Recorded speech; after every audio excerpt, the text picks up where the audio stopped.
Welcome back to the Word on Fire show. We're just a few days away from Christmas. We're so excited to be with you. I'm Brandon Vaught, the content director at Word on Fire, and with us is Bishop Robert Barron, the auxiliary bishop of Los Angeles. Bishop Barron, welcome. Hey, Brandon. Always great to be with you. You as well. Now, we're just a few days removed from a trip that we took, along with a few other people from Word on Fire, up to New York City. We were there for a few different events. The first one was the premiere of your Pivotal Players film series at the Sheen Center. Talk about this. Yeah, it was a thrill. I'd heard about the Sheen Center. It was just established a couple years ago as sort of a center for arts and culture, but under the sponsorship of the church. And named, of course, for our great hero, Fulton Sheen, who was a pioneer in this whole area of communication. I always thought the Sheen Center actually was up near the cathedral, like somewhere in Midtown Manhattan. But in fact, it's right in the heart of the kind of the funky Greenwich Village, down in what I call Bob Dylan country. So as I was walking around on there, I saw 4th Street and Bleecker Street and these streets that were made famous by some of his songs. And that's where the Sheen Center is. And it's a converted, I think it was a shelter for homeless for a time. And I think before that it was a parish facility. Anyway, now it's kind of this cool, funky arts sort of building with theaters and stages and rehearsal rooms. And it's kind of a gathering place for the artistic community. And they have premieres and they have, readings and they have lectures and performances. So it was neat. And we showed the entire Michelangelo episode of our new series there to a crowd in their big theater.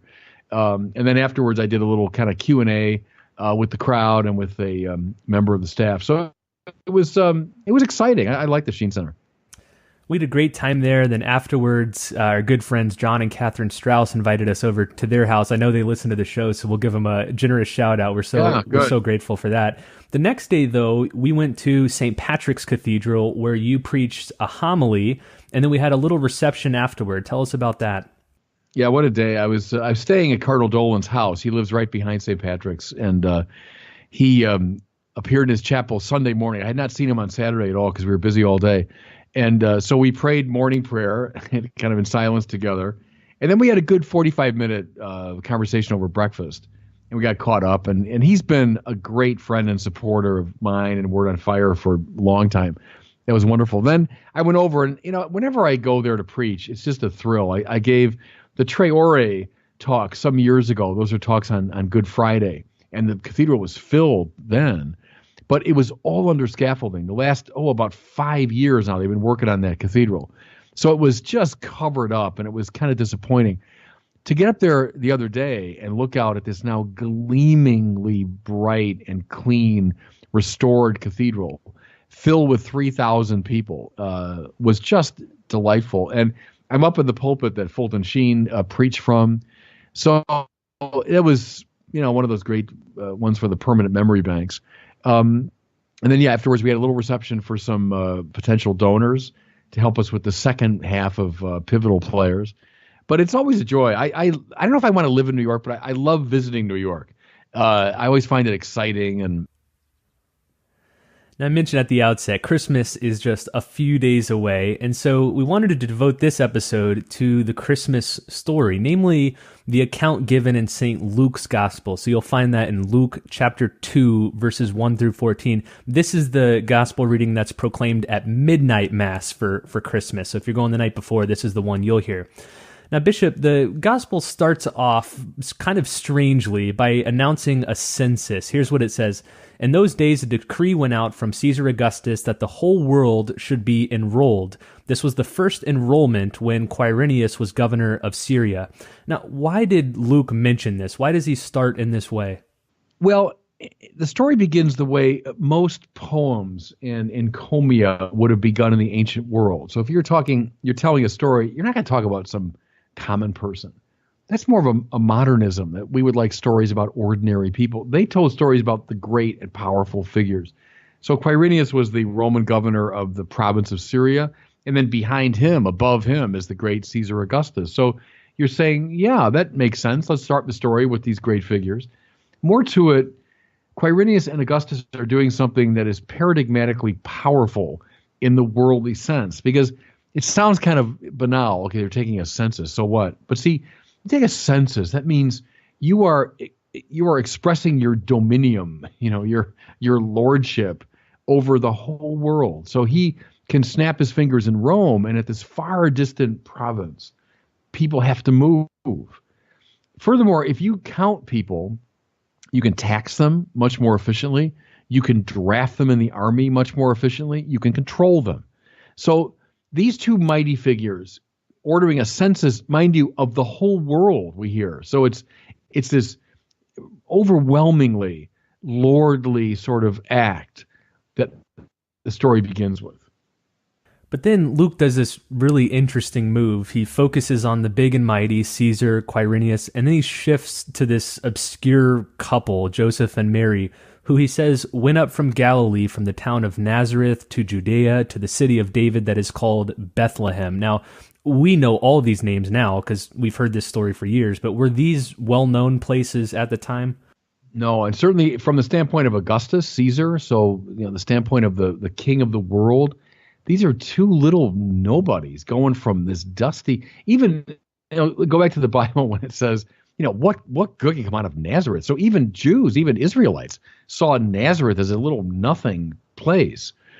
And then off they go to dusty Bethlehem outside Jerusalem. But now it's very interesting, isn't it? Because Luke is setting up a sort of hermeneutical or interpretive tension. Because you start with these great figures. Okay, Caesar doing a census and bossing little people around. Okay, I get that. But then what's happening? Because of his move, these two little figures are making their way to Bethlehem. Now, from a Roman perspective, that doesn't mean much. But you're a Jew, Bethlehem. Right away, you're thinking, David. That's where David came from. That's where the king came from. And we're expecting a son of David. And we hear that Joseph is of the house and family of David, right? We're expecting a king to come from David's family. Now you start to wonder, is there even a greater power behind Caesar Augustus, who's the king of the whole world? But is there a power behind him who's now compelling him to act in such a way that makes these two little figures head to Bethlehem so that the true king can be born there? See, and that's the tension being set up between two visions of life and two emperors. Who's finally in charge? Is it Caesar Augustus with his census, or a power behind Caesar Augustus, a greater power? Who's the real king, Caesar, or this baby king, son of David? See, that's the now hermeneutical tension being set up.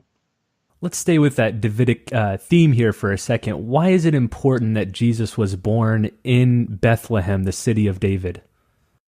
Because of 2 Samuel 7, right? So 2 Samuel 7 is the Nathan prophecy when David says he wants to build a house for the Lord. The Lord says, no, you won't build me a house. I'm going to build you a house. And he means this dynasty. And he promises, and it haunts all of Israel. You can hear it in the Psalms, hear it in the prophets. It haunts the mind of Israel, that he will set upon the throne of David one who will last, whose reign will last forever. What in the world? What could that possibly mean? And the line of David went on for a good long time, from like around the year 950 BC until the Babylonian captivity. It had a good 400-year run. But then it ran out. The Davidic kings were carried away. The Davidic line ended. And yet Israel was still haunted by this expectation. A son of David whose throne will last forever. So when they hear, someone's coming to David's city of Bethlehem, they begin to wonder, is this the one that has been promised to us? And of course, remember in the great Christmas account, that's exactly what the angel says to Mary, right? The son that will be born in you will be called great, and he'll be given the throne of David, his father. That long ago ancient prophecy that people thought had been negated by the severance of David's line now emerges again, So that's the expectation. It's two kings we're watching here, the Roman king, king of the world, and this Davidic king. Which one's going to win? And that's the story of the gospel in many ways. See, which one's going to win? Then Luke tells us that the baby is born. Jesus, the Son of God, is born as a small child here in the middle of a dusty outpost of the Roman Empire. This has become so familiar to us that I don't think it strikes us as odd anymore. But how strange is it that God came to us in the form of a baby? Yeah, I don't think it could be any stranger. As Chesterton said, even those that don't believe the Christmas message are different for having heard it.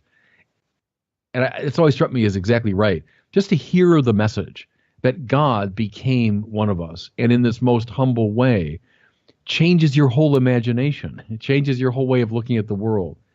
I love to go from Chesterton to Bono, the lead singer of U2, when he said that God would be born in straw poverty always struck him as poetically right.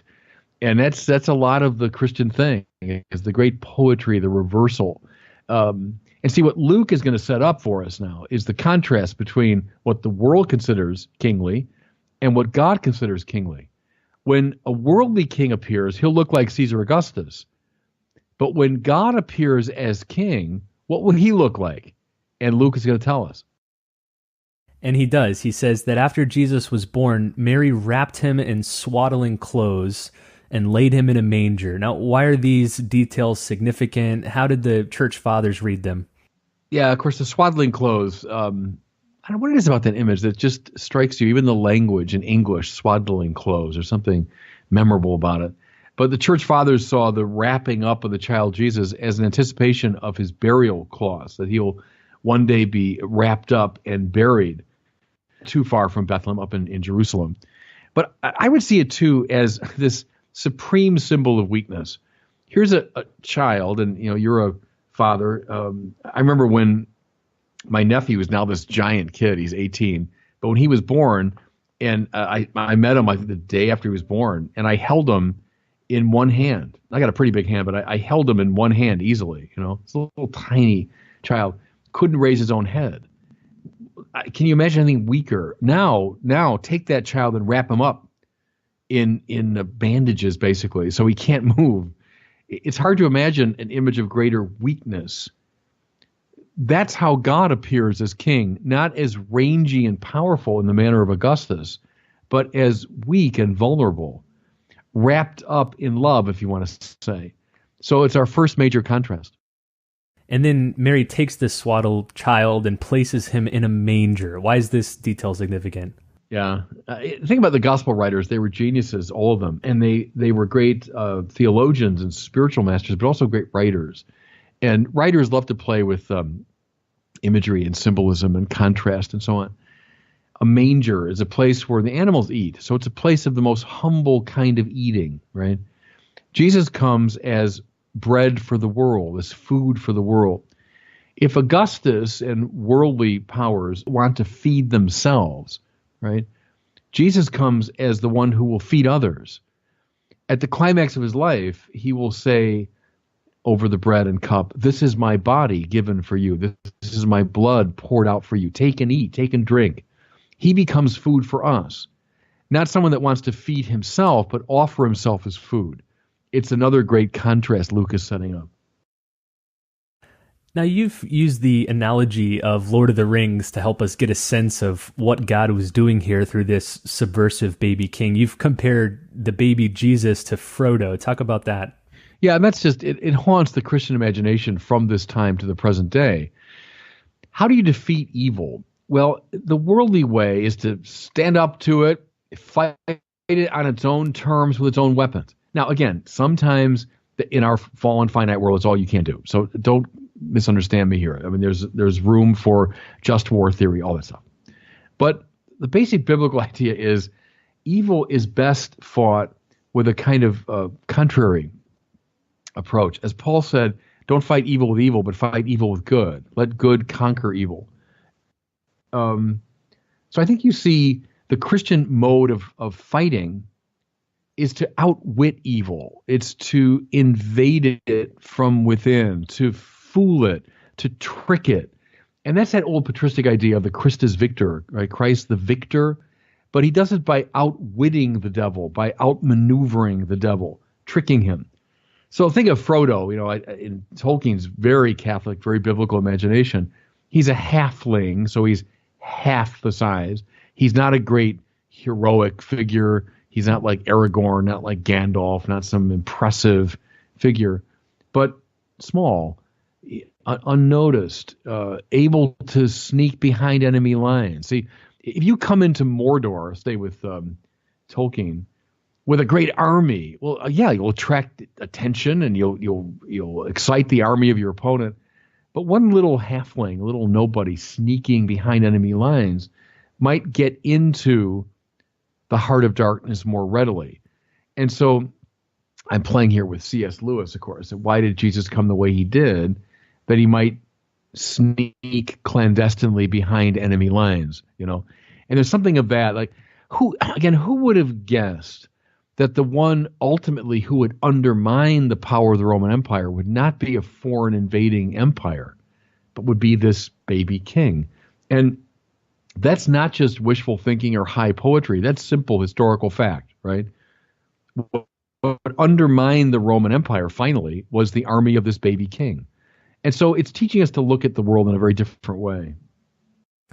Now, again, as we approach Christmas Day here, we're going through the Gospel of Luke and Luke's account of the Christmas story.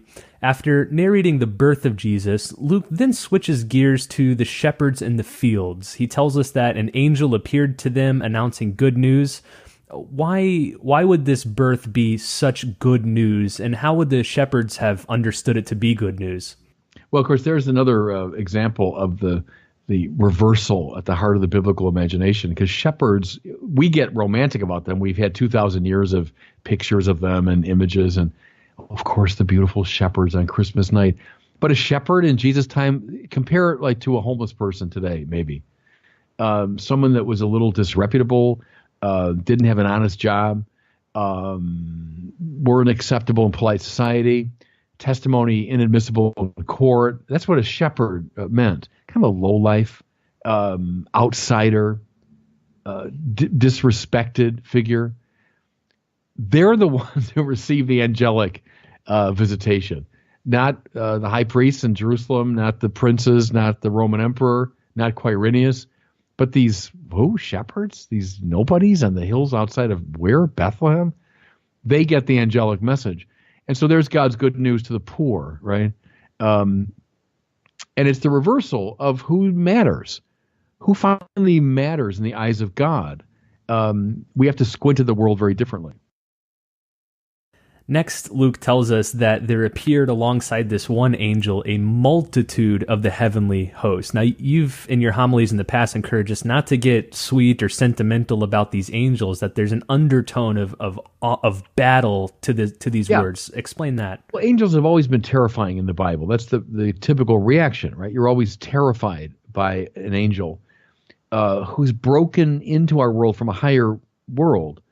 And so, of course, an angel will be upsetting, the mere presence of an angel. And then this message, if one angel is terrifying, imagine now what, and the famous word in the Greek, stratias, means army, right? Imagine what an army of these beings would do. Well, they would fill you with overwhelming terror. Now, what's the point here? Caesar's got a big army. That's why he runs the world. He had the best trained, biggest army in the world. But the baby king actually has a bigger army and a more impressive army, but it's a heavenly army. Who's going to win? See, now, Luke writing this gospel when around the year 90 or so, scholars debate it, but let's say, heck, the Roman Empire was at the height of its power at that point. It's sort of like, our American empire today, which, one day will collapse. And I don't say that in the least bit of an anti-American spirit, not at all. But I'm just acknowledging facts. Empires always come and go, right? But it's hard to imagine, how would America ever lose its status? But who wins this battle at the end of the day? Who wins is the baby king with his angelic army over Caesar and his worldly army. Where will this battle finally take place? And there's the beautiful high poetry of the gospel on the cross, when the Roman power comes at him with all of its might. That's what the cross represented. We will torture you to death if you oppose us. And behind us is the structure of Roman society, and behind that's the Roman army. And so think of the cross as like the tip of the Roman iceberg. It's the tip of this huge power structure. And so that's what comes after Jesus. But who wins? Well, we hear about angels appearing, don't we, at the empty tomb and announcing the gospel, euangelion, and I've argued before that's a military term, right, of a victory. It's a beautiful in your face to the Roman arrogance, and when I say Rome, I mean worldly arrogance, all the powers of the world. Who wins this battle? Ultimately, the baby king with the angel army, and that's now called the church, by the way. Is we're the mystical body of the baby king, making our way through space and time, accompanied by an angelic army, and we fight with the weapons of heaven. So I think that's the right interpretive key now, not just for the story, but for the reading of the whole gospel and of the mission of the church. Now, one last question here. It's more of a pastoral question. We're moving here into the Christmas season, and for us Catholics, as many of us know, Christmas is not just a day, it's the beginning of several days of celebration. How do you recommend Catholics get into the Christmas season? You know, I'd say try to get behind the commercialism and simply the exchange of presents and the relatively superficial appropriation of Christmas. And I read these great texts. Maybe as a family, sit down and read through this wonderful text that we just analyzed. Read Luke's account, read Matthew's account, maybe read the prologue to John's gospel, but get into a biblical sensibility. Pray your way through Christmas, not just kind of party your way through or, celebrate your way through, but pray your way through Christmas. But maybe spend time as a family with these wonderful Christmas gospels.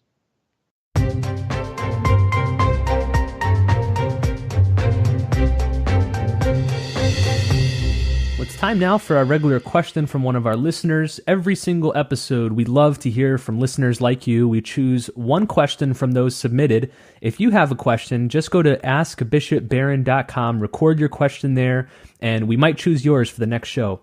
Today we hear from Adam, who's asking a question about the body, the soul, the spirit, the relationship between all these things. So here's Adam's question.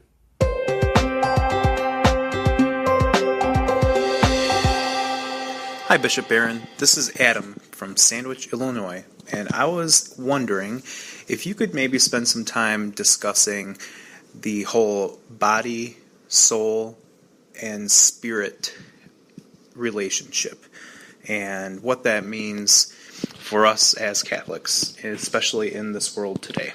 Thanks. Good. Thank you for that question. It's grounded in a statement of Paul in 1 Thessalonians, by the way, the earliest Christian text we have. And Paul talks about spirit, soul, and body. Now, what Paul precisely meant by those three things, we probably don't know. But I go to someone like Blaise Pascal, and then after him, someone like Soren Kierkegaard.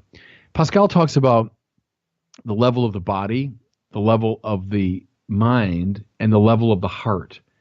And I think that kind of corresponds to this sort of body, soul, spirit in Paul.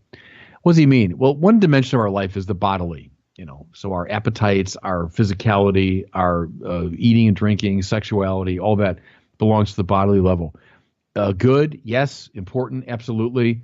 But we're meant to rise to a higher level, to a broader level called the mind. Now, what's the mind? Well, that's, science, philosophy, the arts, everything you look at in a library. It's the opening up of the treasures of knowledge. That's what the mind is interested in. Think of someone who gets stuck at the level of the body.